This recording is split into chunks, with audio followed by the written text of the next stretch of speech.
اچھا، میں ایک غزل کے کچھ اشعار بتا رہا تھا تو اس کے اندر سیکولرائزیشن آف ٹائم کا ذکر آ گیا، تو میں نے سوچا کہ چلیں اس موضوع پہ کچھ بات کر لیتے ہیں کیونکہ یہ ایک اہم موضوع ہے۔ دیکھیں، ہمیں پہلے یہ سمجھنا ہوگا کہ وقت ہے کیا۔ اینشینٹ زمانوں سے، پرانے زمانوں سے اتنی انڈرسٹینڈنگ تو لوگوں کے پاس ہے کہ وقت ایک غیر محسوس چیز ہے جو گزرتی جاتی ہے۔ پرانے ریکارڈز میں یہ بات لکھی ہوئی ہے کہ وقت بہتے پانی کی طرح ہے جو گزر جاتا ہے، گزرا ہوا وقت ہاتھ میں نہیں آتا۔ لیکن بہرحال ایک انڈرسٹینڈنگ لوگوں کی یہ تھی کہ وقت ایک ٹھہری ہوئی چیز ہے، سب کے لیے وقت برابر ہوتا ہے۔ پھر آئنسٹائن نے جب اپنی تھیوریز پیش کی تو ٹائم فیبرک آف سپیس کا جو احساس ہوا، اس سے پتہ چلا کہ نہیں، وقت تو مختلف لوگوں کے لیے اور مختلف جگہ پہ فرق ہوتا ہے۔ جیسے جیسے آپ کی رفتار تیز ہوتی ہے ویسے ویسے وقت آپ کے لیے سلو ہوتا چلا جاتا ہے، اور مختلف افراد کے لیے، مختلف جگہوں کے لیے وقت مختلف رفتار سے بہتا ہے۔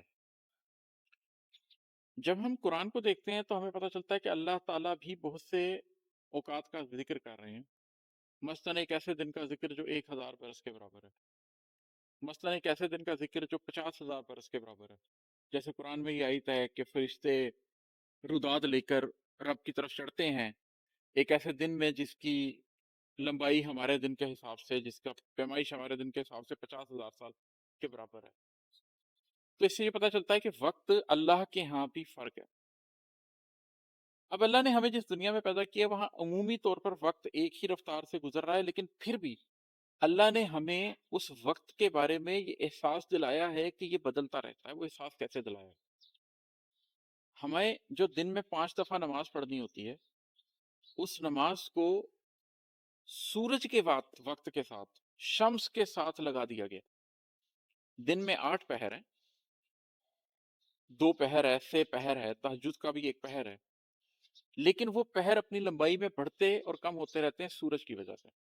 کبھی دوپہر لمبی ہو جاتی ہے، کبھی سپہر لمبی ہو جاتی ہے۔ پاکستان میں ہم جس وقت گرمیوں میں جون کے مہینے میں عصر پڑھتے ہیں، دسمبر کے مہینے میں اسی وقت ہم عشاء پڑھ رہے ہوتے ہیں، 2 نمازوں کا فرق پڑ جاتا ہے۔ سورج روز نئے وقت پہ نکلتا ہے، 1-2 منٹ کا فرق پڑ جاتا ہے، روز نئے وقت پہ ڈوبتا ہے۔ تو ہمیں مسلسل ایک احساس ہوتا رہتا ہے کہ وقت کوئی اسٹیٹک چیز نہیں ہے، بلکہ وقت ایک بڑی زندہ جاوید چیز ہے۔ وہ سانس لیتا آپ کو محسوس ہوتا ہے، سحر سانس لیتی محسوس ہوتی ہے، اور آپ کو پتہ لگتا ہے کہ وقت کیسے آتا ہے، وقت کیسے جاتا ہے۔ شفق جب جاتی ہے، رات کو سورج ڈوبتا ہے، تو وہ وقت جاتا ہوا آپ کو محسوس ہوتا ہے، آسمان سانس لیتا ہوا محسوس ہوتا ہے۔ اور ہم دن میں 5 دفعہ وہ نماز پڑھتے ہیں تو ہمیں احساس ہوتا ہے کہ وقت کیسے گھڑی کی سوئیوں کا محتاج نہیں ہے۔